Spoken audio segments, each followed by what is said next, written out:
जय हिंद दोस्तों, कैसे हैं आप सभी। आई होप सभी ठीक होंगे। तो जैसा कि आप सभी जानते हैं कि हम बायोलॉजी की लेक्चर सीरीज चला रहे हैं, जिसके अंतर्गत हमने पहला टॉपिक कोशिका सेल कंप्लीट पढ़ लिया है। आज हम उसके ऑब्जेक्टिव एमसीक्यूज सॉल्व कर लेते हैं और ऐसे ही आगे हम जो भी टॉपिक पढ़ते जाएंगे उसके तुरंत बाद उसके जो भी क्वेश्चंस रहते हैं, कौन कौन से एग्जाम्स में कैसे कैसे क्वेश्चंस पूछे गए हैं, उनको सॉल्व करते जाएंगे। ठीक है दोस्तों, तो हम शुरू करते हैं कोशिका जो टॉपिक है हमारा उसके ऑब्जेक्टिव। और हाँ, याद रखिएगा हम टॉपिक वाइज ऑब्जेक्टिव सॉल्व करेंगे। ओके, तो सबसे पहले बात करते हैं पहले क्वेश्चन कि कोशिका के वैज्ञानिक अध्ययन को क्या कहा जाता है। तो देखो, फिजियोलॉजी जो है, फिजियोलॉजी ये किसको कहा जाता है कि शारीरिक शरीर क्रिया विज्ञान जो है, ठीक है, हमारा शरीर कैसी क्रिया करता है उसका अध्ययन ये कहलाता है। तो शरीर क्रिया विज्ञान के अध्ययन को हम क्या कहते हैं, फिजियोलॉजी। ओके, हिस्टोलॉजी तो ये ऊतक ऊतक कहें या टिश्यू, ठीक है, तो उनका अध्ययन क्या कहलाता है, हिस्टोलॉजी। साइटोलॉजी ये हमारा आंसर है, ठीक है, हमारा आंसर क्या हो जाएगा, साइटोलॉजी। साइटोलॉजी यानी कोशिका का वैज्ञानिक अध्ययन क्या कहलाता है, साइटोलॉजी। और टेक्सोनोमी किसको कहते हैं, तो वर्गीकरण को, वर्गीकरण जो रहता है उसको कहते हैं हम टेक्सोनोमी। ओके दोस्तों, तो यहाँ पे पहले क्वेश्चन का आंसर हो जाएगा साइटोलॉजी। साइटोलॉजी यानी कोशिका का वैज्ञानिक अध्ययन। ये देखो, ये एसएससी सीजीएल 2019 में पूछा गया है, एसएससी सीएचएसएल 2016 में पूछा गया है। तो इस क्वेश्चन को थोड़ा देख लेना है। हम ये भी देखते जाएंगे कौन कौन से एग्जाम्स में भी पूछे गए हैं। मानव शरीर में कोशिकाओं की खोज किसने की थी, तो इसका आंसर आ जाएगा रॉबर्ट हुक। ठीक है दोस्तों, रॉबर्ट हुक ने कोशिका की खोज की थी और इसको मैंने कहानी के माध्यम से विस्तार से समझाया था कि किस प्रकार से उन्होंने खोज की थी। तो आप जरूर प्लेलिस्ट में जाके वीडियो जरूर देख लीजिएगा। ब्रिटिश वैज्ञानिक ने 1665 में कोशिका की खोज की। तो कौन से वैज्ञानिक थे, तो उसका आंसर आ जाएगा रॉबर्ट हुक। ठीक है, रॉबर्ट हुक। और अलेक्जेंडर फ्लेमिंग ने पेनिसिलिन की खोज की थी। ये ध्यान रखना है, पेनिसिलिन की खोज किसने की थी, 1928 में अलेक्जेंडर फ्लेमिंग ने की थी। लिवेनहॉक इसने जीवित कोशिका की खोज की थी। ठीक है, जीवित कोशिका। ये रॉबर्ट हुक ने क्या खोजी थी, मृत कोशिका खोजी थी। और जीवित कोशिका किसने खोजी थी, तो ध्यान रखना है, जीवित कोशिका खोजने का श्रेय लिवेनहॉक को जाता है। और रॉबर्ट ब्राउन ने, इन भाई साहब ने क्या किया था, कोशिका का केंद्रक खोजा था। इन्होंने क्या किया था, तो कोशिका का केंद्रक खोजा था। ये ध्यान रखना है, ठीक है। ये देखो, यूपीपीसीएस प्री में पूछा था, जूलॉजी में पूछा है, ठीक है। रॉबर्ट हुक ने कोशिकाओं के खोज उन्हें देख कर की थी, मतलब उन्होंने क्या देख के कोशिका की खोज की थी, ठीक है। तो यहाँ पे जो आंसर आ जाएगा, तो इसका आंसर आ जाएगा कि तालाब के, सॉरी, अपना पतली कॉर्क के टुकड़े को, ठीक है, पतली कॉर्क के टुकड़े को देखकर उन्होंने क्या किया था, कोशिका की खोज की थी, ठीक है। ये सीएचएसएल, एसएससी सीएचएसएल 2017 में पूछा हुआ है। क्वेश्चन नंबर 5 पे आ जाते हैं। लिवेनहॉक ने सबसे पहले स्वतंत्र जीवित कोशिका की खोज में की थी। तो इसका आंसर क्या हो जाएगा दोस्तों, तो इसका आंसर हो जाएगा तालाब के जल में। ध्यान रखना है, ठीक है, तालाब के जल में इन्होंने क्या किया था, सबसे पहले स्वतंत्र जीवित कोशिकाओं की खोज की थी। कहाँ पे, तालाब के जल में। ध्यान रखना, स्वतंत्र जीवित कोशिकाओं की खोज की है इन्होंने, ठीक है, तालाब के जल में। लेकिन अगर इसे नॉर्मल देखें तो इन्होंने क्या किया था कि मैंने आपको प्रैक्टिकल बताया था कि एक बैल की जुबान कुरेदी थी, वो पूरी कहानी मैंने आप लोगों को समझाई थी और वहाँ पे उन्होंने कोशिकाएं देखी थी। लेकिन स्वतंत्र रूप में अगर बात करें तो आंसर क्या आ जाएगा, तालाब के जल में। ओके, ये एसएससी सीएचएसएल 2017 में पूछा हुआ है। निम्नलिखित में से कौन सी सबसे बड़ी ज्ञात कोशिका है, ठीक है, सबसे बड़ी ज्ञात कोशिका कौन सी है, तो इसका आंसर आप सभी जानते हैं कि शुतुरमुर्ग का अंडा, ठीक है, ये मैंने फैक्चुअल डाटा में बकायदा बताया है। ओके, और ये एसएससी सीएचएसएल 2016 में पूछा हुआ क्वेश्चन है। सभी पौधे एवं जंतु कोशिकाओं से बने हैं तथा कोशिका जीवन की मूलभूत इकाई है। दिया गया कथन निम्नलिखित में से किस सिद्धांत का है, तो इसका आंसर कोशिका सिद्धांत। मैंने कोशिका सिद्धांत का भी वीडियो में बहुत अच्छे से उसको समझाया कि कैसे स्लाइडर और स्वान ने कोशिका सिद्धांत दिया है, ठीक है। तो ये कोशिका सिद्धांत का कथन है। कोशिका सिद्धांत का प्रस्ताव देने वाले वैज्ञानिक का नाम बताइए। मैंने अभी बताया कि एमजे स्लीडन और थियोडोर स्वान, इन भाई साहब ने क्या किया, कोशिका सिद्धांत दिया है।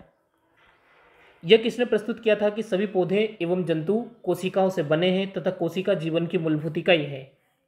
बिल्कुल, आप सभी जानते हैं कि स्लाइडन और टी स्वान, इन्हीं भाई साहब ने ये बात कही है। किसने कोशिका सिद्धांत को और आगे बढ़ाया और यह बताया कि सभी कोशिकाएं पूर्ववर्ती कोशिकाओं से बनी है। तो मैंने बताया था कि आप लोगों को कि स्लाइडन और स्वान पूरे तरीके से कोशिका सिद्धांत को एक्सप्लेन नहीं कर पाए थे, तो उसको आगे बढ़ाने का काम किसने किया, तो रुडोल्फ विर्चो। ठीक है, रुडोल्फ विर्चो ने इस कोशिका सिद्धांत को पूर्ण किया था। ओके, तो आंसर इसका क्या हो जाएगा, रुडोल्फ विर्चो। निम्नलिखित में से कौन सा जीव कोशिका सिद्धांत अनुरूप नहीं है। ठीक है, ध्यान रखना है, यानी कुल मिलाकर कह रहा है कि कोशिका सिद्धांत का अपवाद कौन सा है। तो आप लोगों ने अच्छे से देखा हो तो मैंने अपवाद भी लिखवाए थे कोशिका सिद्धांत के, और उसका आंसर आ जाएगा वायरस, विषाणु। ओके, तो ये क्या है, अपवाद है। क्यों अपवाद है, कि भैया वो कहते हैं कि भाई कोशिका जो रहती है, कोशिका में हमेशा डीएनए ही जेनेटिक मटेरियल होता है, लेकिन विषाणुओं में आरएनए भी जेनेटिक मटेरियल होता है। इनको हम क्रिस्टल के फॉर्म में भी सेव कर सकते हैं। ठीक है, और ये कोशिका के बाहर मृत के समान व्यवहार करते हैं और कोशिका के अंदर जाते ही जीवित हो जाते हैं। तो ये बहुत सारी चीज़ें जो डिसाइड करती कि ये क्या है, एक अपवाद है कोशिका सिद्धांत का। ओके, प्रोकैरियोटिक कोशिका में निम्नलिखित में से कौन सा नहीं होता है। ठीक है, अब प्रोकैरियोटिक कोशिका में कौन सा नहीं होता है, तो आंसर आ जाएगा सी। ठीक है, देखो इसको मैंने अच्छे से समझाया था आप लोगों को कि कैरियोट का मतलब क्या होता है, केंद्रक। ठीक है, केंद्रक। और प्रो यानी प्रारंभिक, प्रो का मतलब यहाँ पे क्या हो जाएगा, प्रारंभिक। प्रो का मतलब प्रारंभिक, तो यानी प्रारंभिक केंद्रक, यानी प्रारंभिक कहें या फिर हम कहें अविकसित केंद्रक। ठीक है, तो ध्यान रखना प्रोकैरियोटिक कोशिका में क्या होता है, केंद्रक या तो होता ही नहीं या फिर अविकसित होता है। ओके, तो इसका आंसर क्या हो जाएगा यहाँ पे, नाभिक या केंद्रक। आगे देखें, प्रोकैरियोटिक कोशिकाएं निम्न में से किस प्राणी जगत में पाई जाती है। ठीक है, तो प्रोकैरियोटिक कोशिकाएं कौन से प्राणी जगत में पाई जाती है, तो इसका आंसर आ जाएगा डी, मोनेरा। मोनेरा के जो जीव होते हैं वो प्रोकैरियोटिक कोशिका से मिलकर बने होते हैं। जब भी हम प्राणी जगत विस्तार से पढ़ेंगे तब मैं मोनेरा जगत को और अच्छे से समझाऊंगा आप लोगों को। ओके, ज्ञात सबसे छोटा प्रोकैरियोटिक जीव है। ठीक है, अब प्रोकैरियोटिक जीव कौन सा सबसे छोटा ज्ञात वाला है, तो ध्यान रखना है, इसका आंसर क्या आ जाएगा, बी, माइकोप्लाज्मा। ठीक है, ये सबसे छोटा ज्ञात प्रोकैरियोटिक जीव है। यूकैरियोटिक कोशिकाओं में आरएनए का संश्लेषण में होता है, मतलब कहाँ पे होता है आरएनए का संश्लेषण, यूकैरियोटिक कोशिकाओं की बात हो रही है। ओके, तो 15 क्वेश्चन नंबर में आ जाएगा डी, न्यूक्लियस में। ध्यान रखना है, न्यूक्लियस में यूकैरियोटिक कोशिकाओं में आरएनए का संश्लेषण होता है। ठीक है, न्यूक्लियस, और न्यूक्लियस में ही एक पार्ट होता है जिसको कहते हैं न्यूक्लियोलस, न्यूक्लियोलस या हिंदी में कहें केंद्रिका। ठीक है, केंद्रिका, तो वो क्या करती है, आरएनए को स्टोर करके रखती है। ओके, यूकैरियोटिक सेल में प्लाज्मा झिल्ली किससे बनी होती है, तो यूकैरियोटिक सेल में प्लाज्मा झिल्ली बनी होती है फॉस्फोलिपिड से। ये ध्यान रखना है, फॉस्फोलिपिड से बनी होती है। प्रोकैरियोटिक से यूकैरियोटिक भिन्न है। ओके, तो प्रोकैरियोटिक से यूकैरियोटिक किस प्रकार से भिन्न है, तो अस्पष्ट झिल्ली की अनुपस्थिति।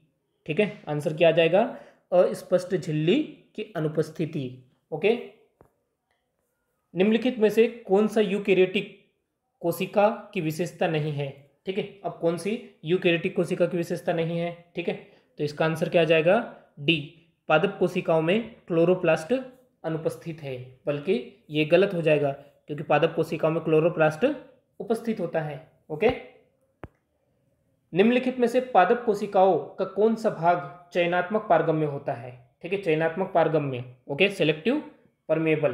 तो इसका आंसर क्या आ जाएगा दोस्तों, तो याद रखना है कोशिका झिल्ली, सेल मेम्ब्रेन। ध्यान रखना है, ये क्या होती है, सेलेक्टिव परमेबल, यानी सिर्फ काम की चीज़ों को ही अंदर आने देगी, फालतू चीज़ों को अंदर नहीं आने देगी कोशिका में। कोशिका झिल्ली की प्रवृत्ति क्या है, कैसी होती है भैया कोशिका झिल्ली। ठीक है, तो इसका आंसर क्या आ जाएगा, अर्धपारगम्य होती है भैया कोशिका झिल्ली। ओके, प्लाज्मा झिल्ली, कोशिका झिल्ली या प्लाज्मा मेम्ब्रेन चयनात्मक पारगम्य झिल्ली बनी होती है, किससे बनी होती है। ठीक है, तो इसका आंसर क्या आ जाएगा, तो इसका आंसर है हाँ डी, ए और बी दोनों से मिलकर, यानी प्रोटीन और लिपिड दोनों से मिलकर ये बनी होती है। ठीक है, मैंने बताया था आप लोगों को कि इस प्रकार की इसकी संरचना है, हमने इसका 3D में मॉडल देखा था। ठीक है, इस प्रकार से फॉस्फोलिपिड ये लिपिड है, और फिर बीच बीच में प्रोटीन के मॉलिक्यूल यहाँ पे इस प्रकार से धंसे रहते हैं उसके बीच में। ठीक है, ऐसा याद करो, मैंने स्ट्रक्चर उसका अच्छे से बना के आप लोगों को बताया था। ठीक है, तो ये हो जाएगा लिपिड वाला पार्ट। ठीक है, ये हो गया लिपिड वाला पार्ट, और ये बीच में प्रोटीन के मॉलिक्यूल रहते हैं। ओके, लिपिड क्या है? ठीक है, तो इसका आंसर आ जाएगा कोलेस्ट्रॉल और ट्रांस फैटी एसिड लिपिड के प्रकार हैं, ध्यान रखना है। ओके, कोशिका का कौन सा गुण कुछ पदार्थों को कोशिका के भीतर तथा बाहर आने जाने की अनुमति देता है? तो भैया कौन सा? तो आंसर आ जाएगा इसका प्लाज्मा झिल्ली, क्योंकि सबसे बाहर ये झिल्ली होती है। ये झिल्ली डिसाइड करेगी कौन अंदर आएगा कौन बाहर जाएगा। ओके, किस प्रक्रम द्वारा कुछ पदार्थ जैसे कार्बन डाइऑक्साइड अथवा ऑक्सीजन कोशिका झिल्ली के आर पार आ जा सकते हैं? ठीक है, तो वो प्रक्रिया पूछ रहा है कि ऐसी कौन सी प्रक्रिया जिसके द्वारा ये संपन्न होता है। तो आंसर आ जाएगा विसरण। ठीक है, विसरण के द्वारा ये पूरी प्रोसेस होती है। उच्च सांद्रता के क्षेत्र से उसकी कम सांद्रता वाले क्षेत्र की तरफ एक कोशी की झिल्ली के माध्यम से होने वाले अणुओं के संचलन को क्या कहते हैं? ठीक है, यानी भैया इधर क्या है, ये दो बीकर है, बीच में क्या है, झिल्ली है, बीच में क्या है, एक झिल्ली है, और इधर अगर हम देखें तो सांद्रता अधिक है, और इधर अगर हम देखें तो सांद्रता बहुत कम है। तो क्या होगा, अधिक सांद्रता से कम सांद्रता की ओर ट्रांसफर होगा ना लिक्विड। ठीक है, जो भी मटेरियल है वो अधिक से कम की ओर ट्रांसफर होता है। तो इसको क्या कहते हैं?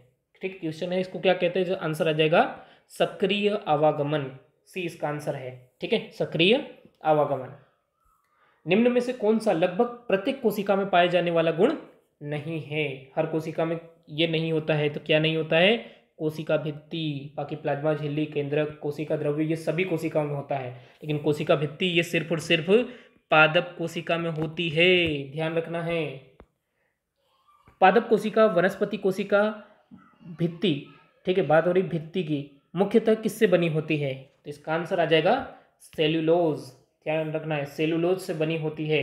ओके, सेल्यूलोज भित्ति किसके सेलों में पाई जाती है? सिंपल सा आंसर है पौधे के। ठीक है, पौधे के सेलों में सेल्यूलोज भित्ति पाई जाती है। कोशिका भित्ति की प्रवृत्ति क्या है? ठीक है, बात देखो ना, कोशिका झिल्ली नहीं, कोशिका भित्ति की बात हो रही है। तो कोशिका भित्ति क्या होती है? तो ध्यान रखना है ये पारगम्य होती है। ठीक है, कोशिका भित्ति की बात हो रही है, कोशिका भित्ति पारगम्य होती है, लेकिन कोशिका झिल्ली की अगर हम बात करें, कोशिका झिल्ली, तो कोशिका झिल्ली क्या होती है?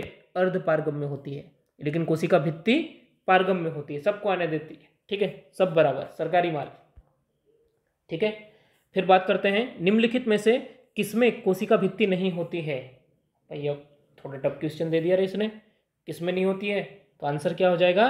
D, mycoplasma. माइकोप्लाज्मा में कोशिका भित्ति नहीं होती है, बाकी इन सभी में कोशिका भित्ति पाई जाती है। ओके, निम्नलिखित में से कौन सी कोशिकांग केवल पादप कोशिका, वनस्पति कोशिका में स्थित होता है? ठीक है, तो पादप कोशिका, वनस्पति कोशिका या प्लांट सेल, उसमें कोशिका भित्ति ये सिर्फ और सिर्फ उसी में रहेगा, बाकी कोशिका झिल्ली, माइटोकॉन्ड्रिया, लाइसोसोम, ये सभी में होता है। ओके, किसकी उपस्थिति के कारण किसी पादप कोशिका और पशु कोशिका में अंतर पाया जाता है? पादप कोशिका यानी प्लांट सेल, पशु कोशिका यानी एनिमल सेल। ठीक है, तो किसके कारण अंतर पाया जाता है? तो भैया इसका आंसर क्या आ जाएगा? कोशिका भित्ति। ठीक है, कोशिका भित्ति भी इसका आंसर हो जाएगा। ओके, तो आ रही चीज समझ में यहाँ पे? तो आंसर इसका क्या है? कोशिका भित्ति। संरचनाओं के कौन से युग्म प्रायः पादप और जंतु दोनों कोशिकाओं में पाए जाते हैं? ठीक है, पादप और जंतु दोनों कोशिकाओं में क्या पाया जाता है? ठीक है, ये अपने को यहाँ पे देखना है। तो इसका आंसर आ जाएगा सी, अंतःप्रद्रव्य जालिका और कोशिका कला, ये दोनों में पाए जाते हैं। ठीक है, दोनों में। देखो कोशिका भित्ति सिर्फ प्लांट में, बाकी न्यूक्लियस तो दोनों में पाया जाएगा, न्यूक्लियस दोनों में पाया जाता है, क्लोरोप्लास्ट सिर्फ प्लांट में पाया जाता है, लेकिन ये दोनों के दोनों कौन? अंतर्द्रव्य जालिका और कोशिका कला दोनों में पाई जाती है, प्लांट सेल और एनिमल सेल में। कोशिका कला दोनों में पाई जाएगी, कोशिका भित्ति सिर्फ और सिर्फ प्लांट सेल में पाई जाती है। तो आंसर हमारा सी है। ठीक है, निम्नलिखित में से कौन से भाग वनस्पति और जंतु दोनों ही कोशिकाओं में पाए जाते हैं? ठीक है, अब हमको देखना है कि कौन से भाग जंतु और वनस्पति दोनों कोशिकाओं में पाए जाते हैं। ठीक है, तो 34 का आंसर, हाँ आप लोगों ने सही लगाया, सी है। कोशिका कला, कोशिका द्रव्य और केंद्रक, ये दोनों में पाया जाता है। ओके। एक जीवित कोशिका के संपूर्ण अवयव को के रूप में जाना जाता है, ठीक है, जिसमें क्या होता है, साइटोप्लाज्म और नाभिक भी शामिल होते हैं, ठीक है। अब इसको हम क्या कहेंगे, तो इसका आंसर क्या है, बिल्कुल आपने जो लगाया प्रोटोप्लाज्म। प्रोटोप्लाज्म या जीव द्रव्य, इसमें क्या है, कोशिका का साइटोप्लाज्म भी आ जाएगा, नाभिक भी आ जाएगा, सब इसमें शामिल होते हैं। ओके। अगला क्वेश्चन, निम्नलिखित में से किसे जीवन का भौतिक आधार माना जाता है, तो इसका आंसर है जीव द्रव्य, ठीक है। प्रोटोप्लाज्म को जीवन का भौतिक आधार माना जाता है। कोशिका का जीवित अंश जीव द्रव्य या प्रोटोप्लाज्म कहलाता है, ठीक है। ये किससे बना होता है, बहुत इंपॉर्टेंट क्वेश्चन भैया, ये किससे बना होता है, तो आंसर है कोशिका द्रव्य, केंद्रक द्रव्य और अन्य कोशिकांग, इन सभी से मिलकर बना है, उसको कहते हैं हम प्रोटोप्लाज्म। ओके। कोशिका में स्थित तरल जैविक पदार्थ को जीव द्रव्य का नाम किसने दिया था, ठीक है। अब यहाँ पे पूछ लिया भैया किसने नाम दिया है, पुरकिंजे। आंसर क्या है भैया, पुरकिंजे ने ये नाम दिया है। ओके। जीव द्रव्य में सर्वाधिक पाया जाने वाला पदार्थ है, अब जीव द्रव्य में सर्वाधिक क्या पाया जाता है, तो याद रखना है जल। जीव द्रव्य में सबसे ज़्यादा 97 के आसपास % के आसपास क्या होता है, जल होता है। ओके। कोशिकाओं में सबसे प्रचुर मात्रा में अणु होते हैं, जो कुल कोशिका के द्रव्यमान का 70% या उससे अधिक होते हैं, तो इसका आंसर है कि क्या, पानी के अणु होते हैं, H2O के, ये ध्यान रखना है भाई साहब। लिपिड स्राव के लिए निम्न में से कौन उत्तरदायी होता है, तो लिपिड के स्राव के लिए, संश्लेषण के लिए, ठीक है, कौन उत्तरदायी होता है, तो इसका आंसर क्या आ जाएगा, चिकनी अंतःप्रद्रव्य जालिका, ठीक है, स्मूथ एंडोप्लाज्मिक रेटिकुलम। जो सेल टॉपिक आप लोगों ने पढ़ा है ना, उसमें मैंने इसको अच्छे से समझाया कि किस प्रकार करता है। ओके। तो लिपिड का निर्माण ये कैसे करता है। अंतःप्रद्रव्य जालिका यानी एंडोप्लाज्मिक रेटिकुलम की सतह पर की उपस्थिति के कारण वह खुरदरी हो जाती है। अरे भाई साहब, राइबोसोम, देखो इस प्रकार से ये एंडोप्लाज्मिक रेटिकुलम रहती है, ठीक है, इसकी इस प्रकार से संरचना ये रहती है, और इसके ऊपर क्या करते हैं, ये राइबोसोम सब आके चिपक जाते हैं। ओके। ये सब राइबोसोम आके चिपक गए उसके ऊपर, ठीक। तो ये इसकी वजह से देखो, पहले तो ये चिकनी चिकनी थी, लेकिन अब ये खुरदरी हो गई। क्यों खुरदरी हो गई, क्योंकि इसके ऊपर ये छोटे छोटे क्या हैं, राइबोसोम चिपक गए हैं, ये छोटे छोटे राइबोसोम इस पे आके चिपक गए हैं। ओके। प्रोटीन संश्लेषण में निम्न कोशिकाओं में से किसकी भूमिका सबसे अधिक महत्वपूर्ण है, ठीक है। प्रोटीन संश्लेषण में सबसे ज़्यादा कौन इंपॉर्टेंस यहाँ पे रखता है, तो इसका आंसर क्या आ जाएगा, बी, ठीक है, इसका आंसर क्या आ जाएगा, बी। एक तो अभी हमने देखा रफ एंडोप्लाज्मिक रेटिकुलम, ये प्रोटीन सिंथेसिस, और राइबोसोम, यही तो प्रोटीन सिंथेसिस करते हैं। राइबोसोम किसके स्थल कहे जाते हैं, भाई साहब प्रोटीन निर्माण के स्थल कहे जाते हैं, प्रोटीन निर्माण की फैक्ट्री कह लो, स्थल के, तो ये वही है। ओके। कोशिका के किस हिस्से में प्रोटीन बनाया जाता है, वो भाई साहब राइबोसोम में प्रोटीन बनता है। निम्न में से किस कोशिकांग में झिल्ली नहीं होती है, ओ तेरे की, झिल्ली वाले पूछ लिया अभी इन्होंने, ठीक है। मैंने एक एक वाला कि कौन सी किसमें झिल्ली होती है, किसमें झिल्ली नहीं होती, ये भी मैंने पिछले वीडियो में अच्छे से समझाया है, तो प्लेलिस्ट में जाके उसको जरूर देख लेना। ओके। तो आंसर आ जाएगा राइबोसोम, इसमें कोई झिल्ली नहीं होती है। देखो राइबोसोम क्या होता है, ये बाहर प्रोटीन और अंदर की साइड ये आरएनए, बस ये राइबोसोम बन गया, और ये इसका नीचे छोटा हिस्सा होता है, ठीक है, इसी को हम कहेंगे राइबोसोम। निम्नलिखित में से कौन सा कोशिका अंगक यानी सेल ऑर्गेनेल्स पुट्टिकाओं यानी वेसिकल के भंडारण, संशोधन और पैकेजिंग के लिए जिम्मेदार है, ये भी मैंने बहुत अच्छे से समझाया था, आप लोग जरूर देखिएगा उसको। तो आंसर आ जाएगा Golgi body, Golgi apparatus, Golgi काय, ठीक है।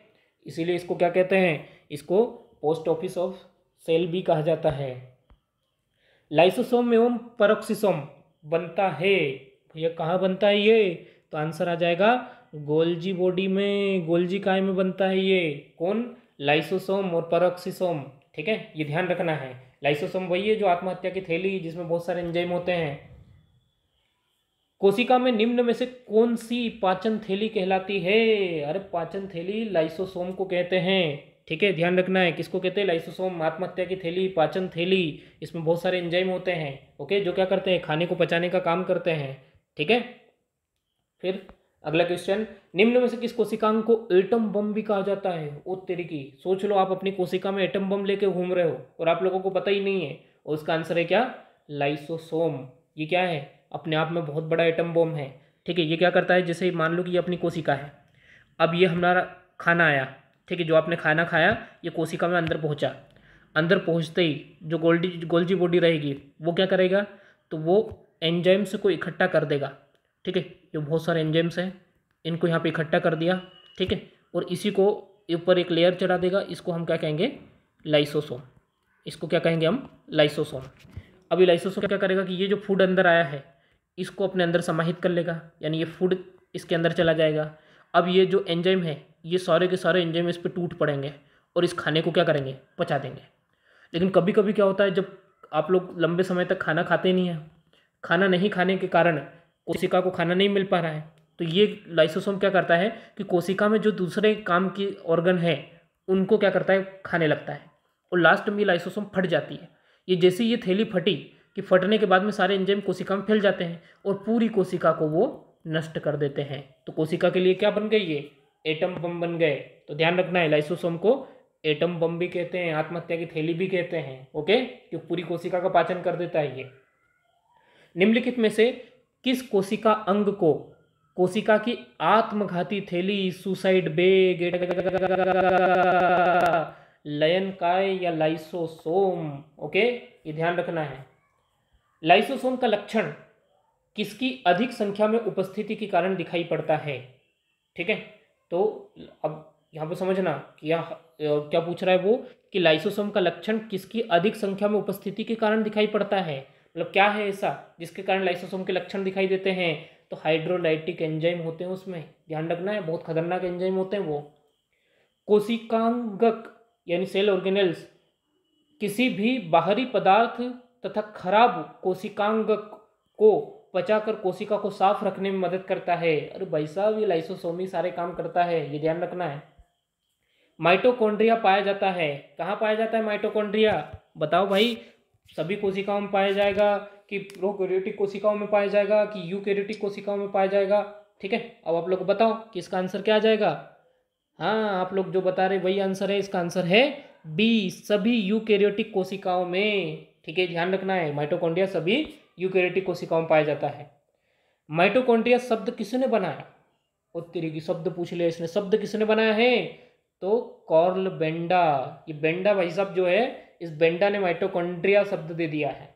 ओके, किस कोशिकांग के स्वयं के डीएनए एवं राइबोसोम होते हैं? सोच रहे हो, उस कोशिका अंग के स्वयं के डीएनए और राइबोसोम होते हैं। तो आंसर क्या आ जाएगा? सूत्रकणिका या माइटोकॉन्ड्रिया। माइटोकॉन्ड्रिया में खुद का राइबोसोम होता है। ठीक है, इसीलिए इसको कोशिका के भीतर कोशिका भी कहा जाता है, माइटोकॉन्ड्रिया को। जीवाणु कोशिका में सूत्रकणिका यानी माइटोकॉन्ड्रिया की संख्या है भैया, कितनी संख्या होती है? तो आंसर आ जाएगा अनेक, क्योंकि ये क्या है अपना क्या बोलते हैं इसको, सॉरी अनेक नहीं, शून्य। ठीक है, शून्य, ध्यान रखना है, जीवाणु कोशिका में माइटोकॉन्ड्रिया शून्य संख्या में होता है। ठीक है, जीवाणु कोशिका में ये नहीं पाया जाता है माइटोकॉन्ड्रिया, ये बात आप लोगों को ध्यान रखना है। ओके, जीवाणुविक कोशिकाओं में नहीं होता है भाई, क्या नहीं होता है? अभी हमने पढ़ा, क्या नहीं होता है? सूत्रकणिका यानी माइटोकॉन्ड्रिया जीवाणुविक कोशिका यानी बैक्टीरिया में नहीं होता है, जीवाणु यानी बैक्टीरिया।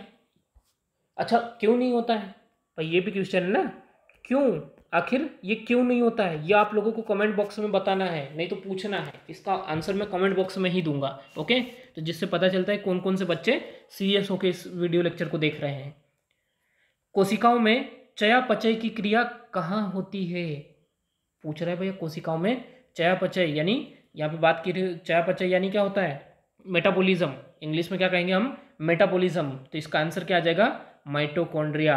ठीक है, माइटोकॉन्ड्रिया में ये सारी प्रोसेस होती है। ओके, वह कोशिका अंग है जिसमें श्वसन और ऊर्जा उत्पादन जैसे जैव रासायनिक प्रक्रिया होती है। तो आंसर इसका माइटोकॉन्ड्रिया। माइटोकॉन्ड्रिया वह कोशिकांग है जिसमें श्वसन भी होता है, ऊर्जा उत्पादन एटीपी के रूप में ऊर्जा उत्पादन होता है। अच्छे से हमने उसको 3D डायग्राम में देखा था, ठीक है, तो उसको जरूर देख लेना एक बार। निम्नलिखित में से कौन सी कोशिका अंगक कोशिकीय श्वसन के लिए उत्तरदायी है? ठीक है, तो आंसर है सूत्रकणिका यानी माइटोकॉन्ड्रिया। निम्नलिखित में से किसको कोशिका का शक्ति ग्रह पावर हाउस कहा जाता है? तो आंसर आ जाएगा सूत्रकणिका माइटोकॉन्ड्रिया। क्यों कहा जाता है? क्योंकि यहीं पे ग्लूकोज जलता है और ग्लूकोज जब जलता है तो उसके ऊर्जा उत्पन्न होती है और उसी ऊर्जा का उपयोग करके हम क्या करते हैं, काम करते हैं। जैसे मैं पढ़ा रहा हूँ, मैं बोल रहा हूँ तो आप सुन रहे हैं, तो इसके लिए जो एनर्जी लग रही है वो सारी एनर्जी कहाँ पे बन रही है? ये माइटोकॉन्ड्रिया में बन रही है, क्योंकि ये ऑक्सीजन की उपस्थिति में ग्लूकोज को जलाता है, ठीक है, जिससे हमको एनर्जी मिलती है। एटीपी एडिनोसिन ट्राइफॉस्फेट के फॉर्म में मिलती है। ओके, कोशिका की ऊर्जा के रूप में किसे जाना जाता है? भाई कोशिका की ऊर्जा के रूप में हम किसे जानते हैं? एडिनोसिन ट्राइफॉस्फेट को जानते हैं। निम्नलिखित में से किस कोशिका अंग में पायरुविक अम्ल टूटकर कार्बन डाइऑक्साइड जल तथा ऊर्जा में परिवर्तित हो जाता है? तो अभी हमने पढ़ा, क्या है उसका आंसर? तो बिल्कुल आपने लोगों ने सही लगाया, सूत्रकणिका। सूत्रकणिका में ये प्रोसेस होती है। केंद्र की कोशिका में निम्नलिखित में से कौन सा कोशिका अंगक जीवाणुविक कोशिकाओं के पास पार्श्व बंधन या परिग्रहण के द्वारा विकास प्रक्रिया के दौरान प्राप्त होता है? ठीक है, बहुत टफ क्वेश्चन हो गया ये तो यार। तो इसका आंसर क्या आ जाएगा?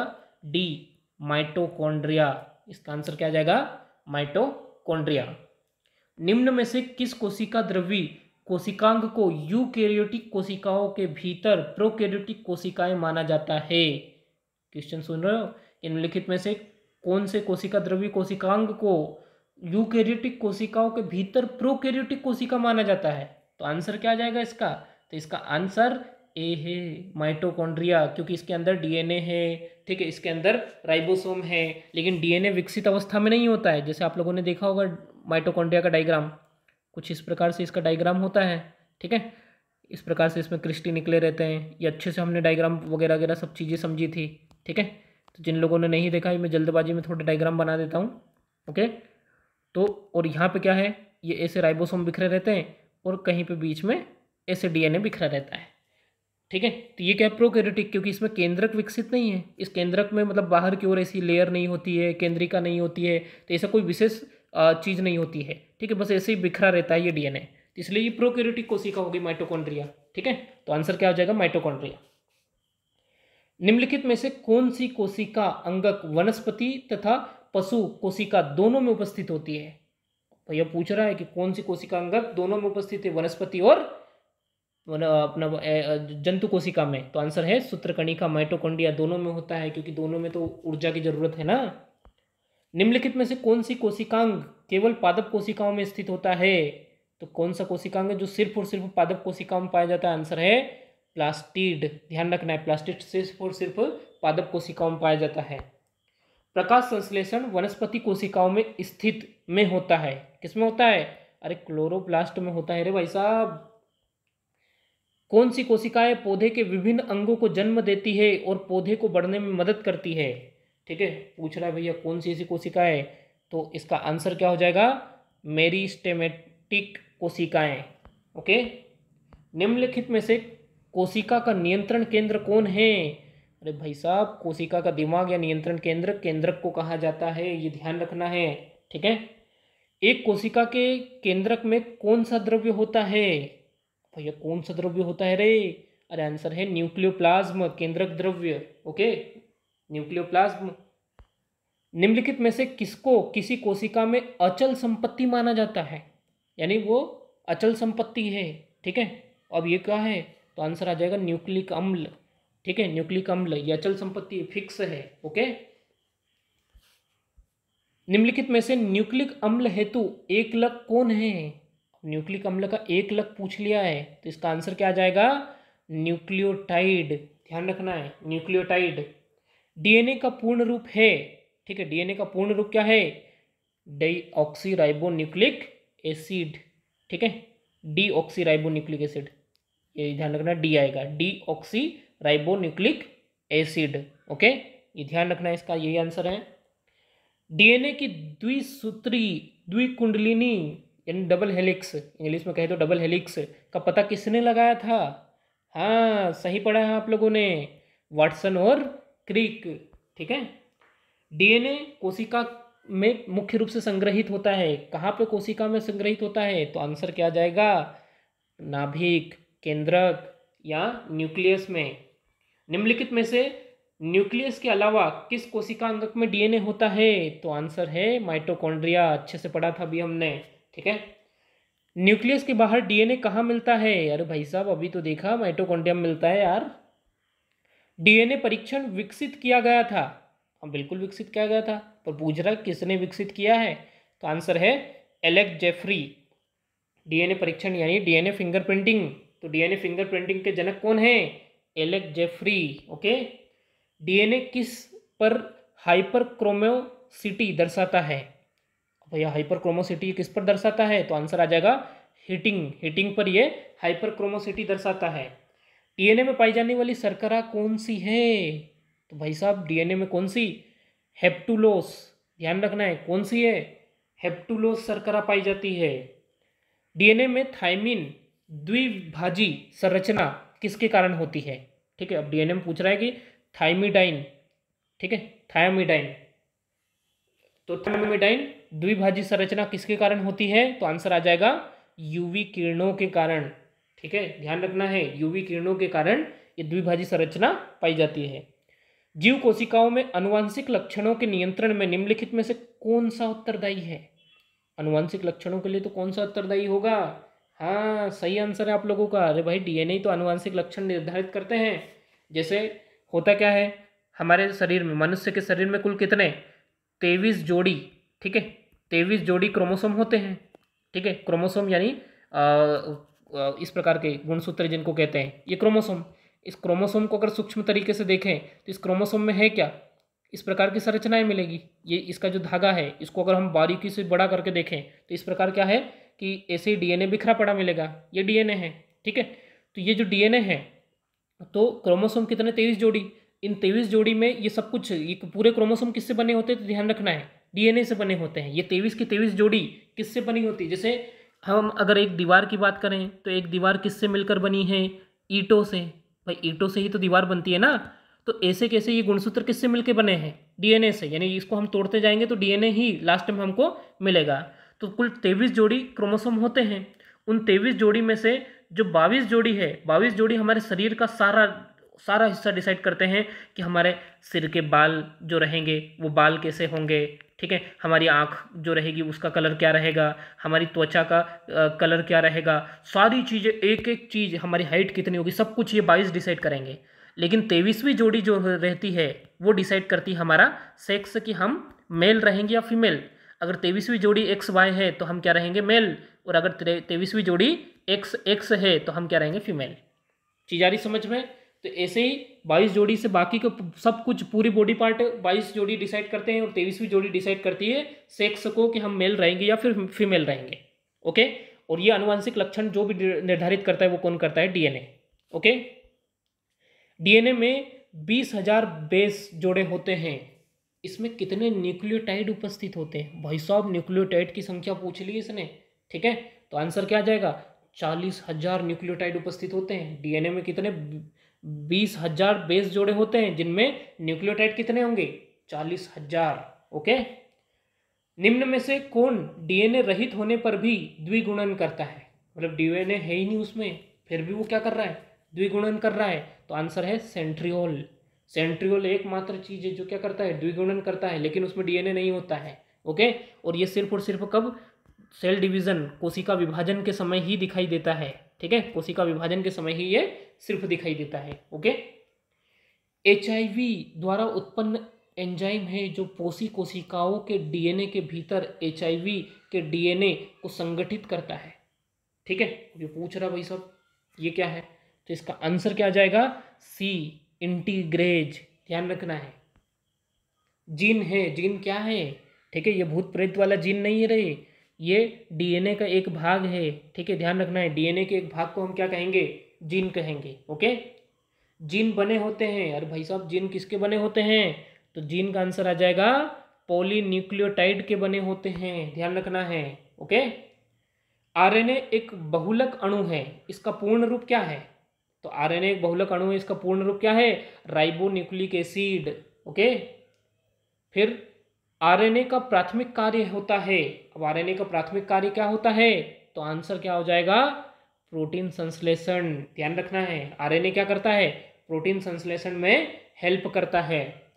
राइबोन्यूक्लिक एसिड में निम्न में से कौन सा नाइट्रोजन युक्त क्षार उपस्थित होता है? तो इसमें ध्यान रखना, इसका आंसर क्या आ जाएगा? सी, थाइमीन। थाइमीन होता है। ओके, आरएनए में थाइमीन के स्थान पर कौन सा बेस होता है? भाई सब पूछ रहा है, ये आरएनए में थाइमीन के स्थान पर कौन सा बेस होता है? तो आंसर क्या आ जाएगा? यूरेसिल। ओके, यूरेसिल होता है। राइबोजाइम्स होते हैं, राइबोजाइम्स क्या होते हैं? आरएनए होते हैं, ध्यान रखना है। क्रोमोसोम में पाया जाता है, अब क्रोमोसोम किस में पाया जाता है? अरे भाई डीएनए, आरएनए, हिस्टोन और नॉन हिस्टोन सभी में पाया जाता है क्रोमोसोम, ये ध्यान रखना है। ओके, सॉरी, क्रोमोसोम में पाया जाता है, तो क्रोमोसोम में ये सभी होते हैं, ध्यान रखना है, ये सभी के सभी होते हैं। ओके, अब जैसे इसको ऐसे समझना है कि भैया ये हिस्टोन प्रोटीन है, ये हिस्टोन प्रोटीन, इसके ऊपर ऐसा लपेटा होता है डीएनए, इसके ऊपर क्या रहता है? डीएनए ऐसा लपेटा रहता है, ध्यान रखना है। ओके, सामान्य कोशिकाओं में डीएनए से आरएनए तक आनुवंशिक जानकारी के प्रवाह की प्रक्रिया को क्या कहा जाता है? तो आंसर आ जाएगा प्रतिलेखन। ठीक है, प्रतिलेखन कहा जाता है। एक सामान्य मानव शरीर की कोशिकाओं में गुणसूत्रों की संख्या कितनी होती है रे भाई साहब? अभी बताया मैंने, कितनी होती है? 46। 23 जोड़ी बोला था मैंने, तो 23 जोड़ी। ठीक है, 23 क्या है? जोड़ी है, तो 23 दुआ कितने हुए? अब भाई 23 जोड़ी है ना, तो 2 बार 23, तो ये हो गए 46। ओके, मानव शरीर की कोशिकाओं में पाए जाने वाले गुणसूत्रों के जोड़ों की संख्या कितनी होती है? अभी बता रहे 23 जोड़ी होते हैं। चिंपांजी की कोशिकाओं में पाए जाने वाले गुणसूत्र जोड़ों की संख्या कितनी? अब भाई चिंपांजी की पूछ लिया, भाई चिंपांजी में कितने होते रहे? अब यहाँ पे मनुष्य के तो जतपत याद करें, चिंपांजी की कैसे करें? तो याद रखना है 24 होते हैं, हमसे एक ज़्यादा, मतलब एक गुणसूत्र, उसमें एक गुणसूत्र की जोड़ी ज़्यादा होती है उसमें। ओके, बंदर की कोशिकाओं में पाए जाने वाले गुणसूत्र जोड़ों की संख्या कितनी है? अब बंदर पूछ रहा है, ठीक है, बंदर में तो 21 होती है, ध्यान रखना है। बंदर में 21, चिंपांजी में कितने? चिंपांजी में 24 और मनुष्य में कितने? 23 जोड़ी। ठीक है, जोड़ी। और कुल गुणसूत्र पूछे तो 24 और 24 को यहाँ पे जोड़ दो, तो 24 और 24 कितने होते हैं?